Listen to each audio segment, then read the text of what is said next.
Morning. Morning.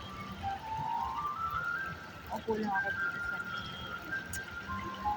may fountain. I'm waiting my Hindi lang naman ako umupo. Saka nag-stop yung fountain. Ayun ulit. Nakakatawa din yung fountain.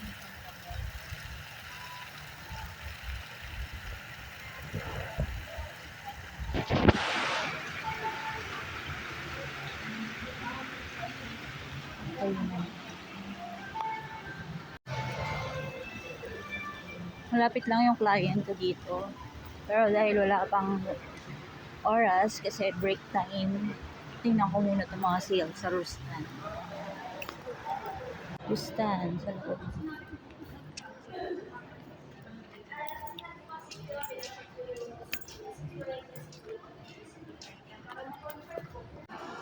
Maganda ng damit. Mga signature. Mga formal attire. Pang party attire din to. Ganda. Sale sila. Mga underwear. Sale din sila 50% on selected items.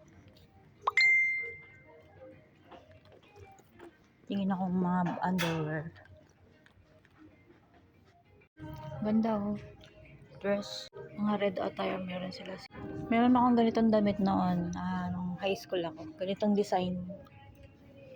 Dress. Pinasadya ko yun. Mga 800 pa ng panahon on. Dito ngayon. Mahal to. Ganito ang design. Ganyan. Tapos napakahabang damit. Guys, ang bili ko noon 800 lang na year 1991. Ngayon, ano siya? Wow! 17,500. Ganitong ganito.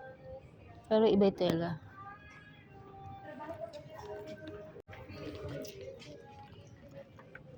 Bili ko noon 800 lang year 1991. Ngayon, 17,500. Dress lang, guys.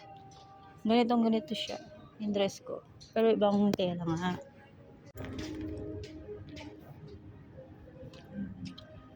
Pinagawa ko yung dress ko noon kay K-Twins. K-Twins. Dress shop. Secretary ako noon. Secretary ako ni K-Twins. Tapos kami yung nag-deliver sa Ansons Landmark sa COD noon. 1991, 90, bago ako nag-aral ng college. Kaya nakabili ako ng dress, pinasadya ko yun. Kasi kami nga mismo yung distributor sa mga mall. Mall ng Makati, Ansons and Landmark. Ganda. Rustan to. Ewan ko lang noon, walang Rustan. Pero ano na yun, sarado na yun. Matagal na sarado yung dress shop na yun. Patay na yung may-ari nun.